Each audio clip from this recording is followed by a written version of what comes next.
قرآن پاک میں کم از کم ایک پارہ جو ہے وہ ناظرہ پڑھنے کی ضرور کوشش کریں، یعنی قرات یا تلاوت جو ہے، اور اس کے لیے بہترین وقت جو ہے وہ فجر کا ہے۔ اگر آپ صبح کے وقت اٹھتے ہیں تو سحری کے وقت میں 2 اہم کام کر سکتے ہیں۔ ایک تو استغفار کی کثرت، یعنی اس وقت کی تسبیح آپ استغفار کر لیں۔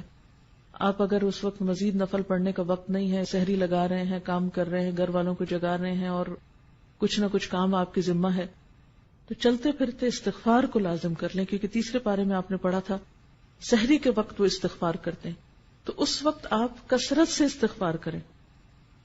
دوسری بات، وہ جو سورۃ آل عمران کا آخری رکوع حضور صلی اللہ علیہ وسلم سویرے اٹھ کے وضو سے پہلے پڑھتے تھے، کوشش کریں کہ اسی طرح پڑھ سکے۔ اگر زبانی یاد کر لیں تو بہت اچھا ہے، اگر نہیں بھی تو کہیں پر لکھ کر لگا دیں اور اس کو پڑھیں، کیونکہ یہ سنت پر عمل ہو جائے گا۔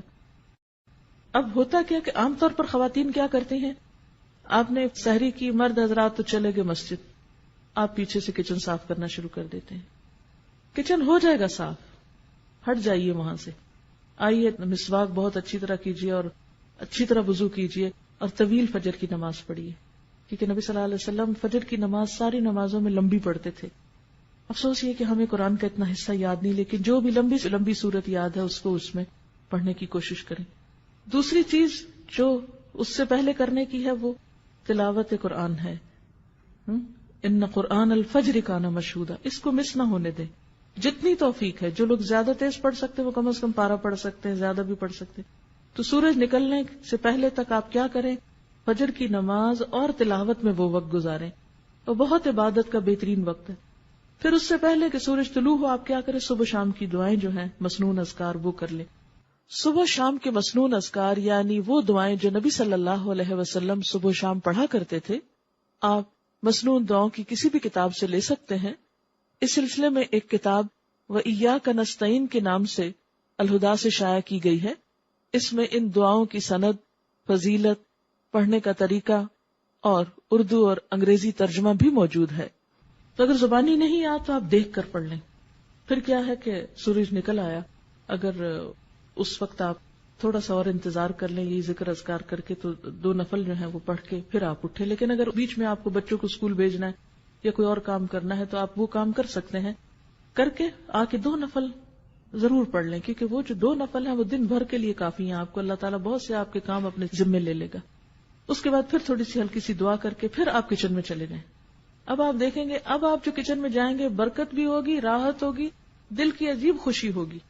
لیکن جب ہم دنیا کے کاموں کو ترجیح دیتے ہیں اور عبادات کو پس پش ڈالتے ہیں، پہلے وہ پکانے کھانے میں لگے رہے، پھر سنبھالنے میں لگے رہے، پھر جب نماز کو وہ سورج نکلنے والا ہو گیا جلدی جلدی نماز پڑھی، اس نماز میں کوئی لذت نہیں۔ پھر اتنے میں بچے جاگ گئے، کوئی اور کام ہو گیا، پھر ان میں لگ گئے، پھر قرآن پڑھنا رہ گیا۔ کیونکہ مجھے معلوم ہے کہ اس وقت اپنے آپ کو کاموں میں سے، کیونکہ انسان کہتا ہے یہ تھوڑا سا جلدی سے سمیٹ لو بس پھر میں فارغ ادھر سے ہو جائیں گے، چھوڑیے اس کو، پہلے ادھر سے فارغ ہوئیے۔ پھر اس کے بعد آپ اپنا آرام سے جو بھی کچن وچن سنبھالنا ہے، جو کرنا ہے، پھر اس کے بعد آپ یہاں آنے کی تیاری کر سکتے ہیں۔ اور اگر آپ کے پاس کچھ اور وقت بیچ میں ہے، ہر ایک کی چونکہ مصروفیات فرق ہیں، اس لیے میں تھوڑا سی یہ ٹپس دے رہی ہوں آپ کو۔ ہو سکتا ہے آپ تو اس سے بہتر پروگرام رکھتے ہوں، لیکن شاید میرے جیسوں کو کچھ ضرورت ہو اپنے آپ کو روٹین میں اس طرح لانے کی، تو آپ کوئی کتاب پڑھ سکتے ہیں یا ذکر اذکار چلتے پھرتے کر سکتے ہیں، گھر کو سمیٹ سنبھال لیجئے، پھر آپ آ جائیے، پھر آپ یہاں قرآن پاک سنتے ہیں۔ کیونکہ علم کے رستے پر ایک ایک قدم جو انسان نکل کر آتا ہے اس کا بے پناہ اجر ہے، اور مل بیٹھ کے جو ہم پڑھتے ہیں اس کی ایک اور ہی برکت ہے۔ اور پھر اس کے بعد آپ یہاں اگر کوشش کریں ظہر کی نماز پڑھ کر جائیں، اگر یہاں نہیں تو گھر جا کر فوراً ہی پھر آپ ظہر کی نماز پڑھیں، اور پھر اس کے بعد یہ ہے کہ اگر آرام کرنا ہے کچھ دیر آرام کر لے تاکہ پھر شام کی عبادت جو ہے رات کی اچھی ہو۔ تو پھر اس کے بعد ہر ایک اپنے اپنے روٹین کا کام کر سکتا ہے۔ پھر خاص طور پر افطار کے قریب جو ہے وہ تھوڑا سا اپنے آپ کو روحانیت کی طرف پھر لائیں، افطاری لگا لیں، کر لیں جو بھی کرنا ہے، 5 منٹ دیں، 3 منٹ دیں، 2 منٹ دیں، 10 منٹ دیں، حسب توفیق جو کسی کو اویلیبل ہے۔ کہیں پر بھی ہیں آپ، اپنے گھر میں یا کہیں افطار کرنے گئے ہیں یا کوئی آپ کی طرف آیا ہے یا آپ کسی گاڑی میں بیٹھے ہوئے ہیں، افطار سے پہلے کے چند لمحے انتہائی قیمتی ہیں، دعاؤں کی قبولیت کا وقت ہے، اس میں پھر دعا کی طرف رجوع کریں۔ اور جو دعاؤں کی کتاب جیسے قرآنی اور مسنون اذکار کی کتاب اگر آپ کے پاس ہو تو اس میں سے اگر آپ ساری پڑھ لیں تو پڑھ لیں، ساری نہیں پڑھ سکتے تو 5-7 پڑھ لیں، پھر اگلے دن اگلی 5-7، جتنا جس کو توفیق ہے۔ ہر ایک کے حالات ایک جیسے نہیں، کچھ کے بچے بہت چھوٹے ہوتے ہیں، کچھ لوگ ہر چیز سے فارغ ہوتے ہیں، اب جن کے پاس جتنی فراغت ہے اتنا ان کا حساب ہے، تو وہ اتنا زیادہ اب توجہ ادھر